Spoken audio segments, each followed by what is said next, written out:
इस लोकतांत्रिक democratic political system में देश का सारी शक्ति राजनीति के हाथों में होती है. ఇలాంటి మన దేశ వ్యవస్థ లోపల రాజనీతి లోపలనే మొత్తం వ్యవస్థలు ఉంటాయి. और यदि राजनीति अच्छे लोगों के हाथों में नहीं होगी तो फिर तो देश बर्बाद होना ही है. మరి ఈ రాజనీతి అనేది మంచి వాళ్ళ చేతులు లేకుంటే వ్యవస్థలన్నీ చెడిపోతాయి, దేశం చెడిపోతుంది. हमारा इधर ये पावर प्लांट चल रहा है तो इसका जो सीएमडी होता है तो क्वालिफाइड लोग को बनाते हैं ना, बोलो ऐसा ही है ना. और उसका कैरेक्टर वेरिफिकेशन भी करते हैं. कोई स्कूल चलाना हो तो आप अच्छा आदमी को ढूंढते हो. अपना इंडस्ट्री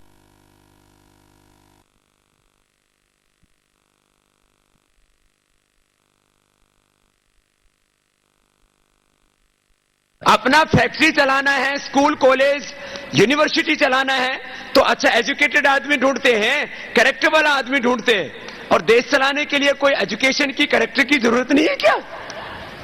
మనం చిన్న చిన్న వ్యవస్థలు నడపాలంటేనే బాగా ఆలోచిస్తాము, క్వాలిఫికేషన్ చూస్తాము, క్యారెక్టర్ చూస్తాము. మరి ఇంత పెద్ద వ్యవస్థను నడపడం కోసము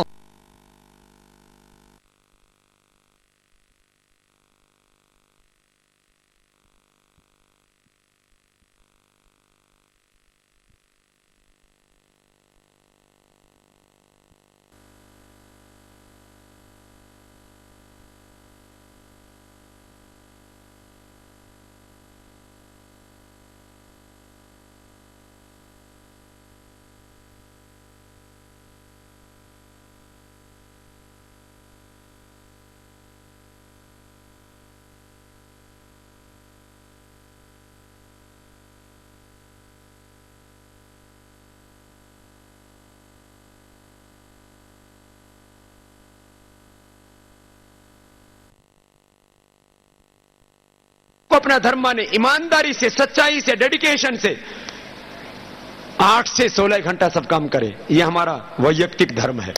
మన కర్మమే ధర్మం అనుకొని మన బాధ్యతను సక్రమంగా నిర్వహించాలి, పూర్తిగా శ్రమించాలి, కష్టపడాలి. और देश को भी बचाना ये हमारा राष्ट्र धर्म है. దేశాన్ని కూడా అదే విధంగా రక్షించాలి. ఇది మన యొక్క ముఖ్యమైన ధర్మం. बोले भारत माता की జై वंदे మాతరం, वंदे మాతరం, मातरम मातरम. వందే మాతరం. गोदावरी खानी के लोगों को भारत स्वाभिमान अभियान से जोड़ स्वामी जी चल दिए आदिलाबाद जिले के बैंसा की ओर, जहां पहुंचने पर लोगों ने स्वामी जी का चरणों में पुष्प अर्पित कर जोरदार स्वागत किया तथा मंच पर तिरंगे की विशाल फूलमाला पहनाकर व पगड़ी पहनाकर तथा स्मृति चिन्ह भेंट कर अपने सम्मान को प्रकट किया. साथ ही बच्चों ने योग के एक से बढ़कर एक आसनों को प्रदर्शित किया. वहीं छात्राओं ने गीत व कविता प्रस्तुति दी. तदुपरांत युग पुरोधा स्वामी रामदेव जी ने अपने उद्बोधन में कहा, 15 अगस्त 1947 को हमें ये बताया गया कि भारत आजाद हो गया. दुर्भाग्य से पूरी आजादी हमको नहीं मिली. देश तो आजाद हो गया, अंग्रेज यहां से चले गए, लेकिन आपको पता होना चाहिए कि जैसे अंग्रेज इस हिंदुस्तान को चलाते थे वैसे ही हमारे भारत के तथाकथित निर्वाचित नेताओं ने देश को चलाना शुरू कर दिया. मैं ज्यादा आलोचना की बात नहीं कहना चाहूंगा और ज्यादा कड़वा यथार्थ और सत्य भी नहीं कहना चाहूंगा, लेकिन एक बात जरूर कहूंगा. जैसे अंग्रेजों के समय भारत का एजुकेशन सिस्टम था, शिक्षा व्यवस्था थी, वो ज्यों की तो हमने अडॉप्ट कर ली, तो आजादी का मतलब क्या रहा? अंग्रेज यहां से चले गए तो अंग्रेजी उनके साथ चली जानी चाहिए थी, लेकिन आजादी के 64 वर्षों के बाद भी हमारी उच्च शिक्षा में, हायर एजुकेशन में आज अंग्रेजी ही लागू. किसी को एमसीए करना है, बीसीए करना है, बीटेक करना है, एमटेक करना है, सीए करना है, किसी को डॉक्टर बनना है, इंजीनियर बनना है, तो क्या पढ़ना पड़ेगा? अंग्रेजी. जापान में क्या पढ़ी जाती है?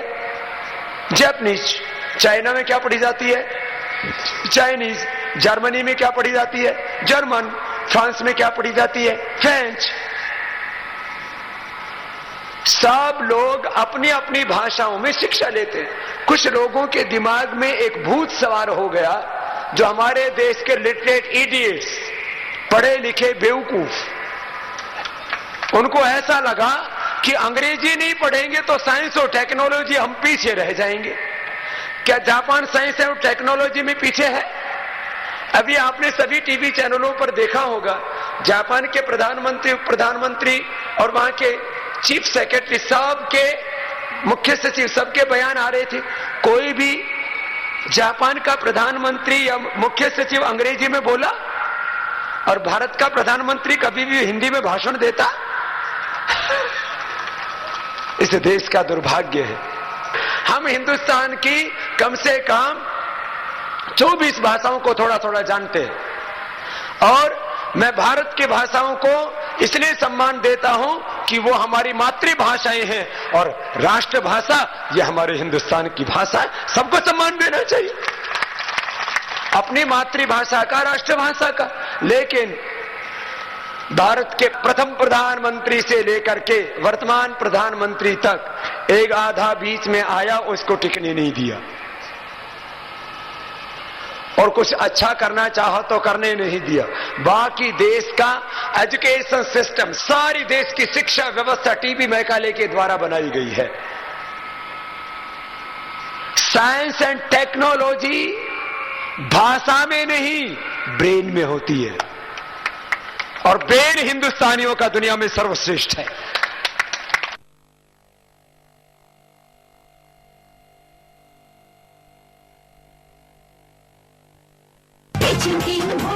गरम मसाला, पाव भाजी या चटनी चाट मसाला, असली मसाले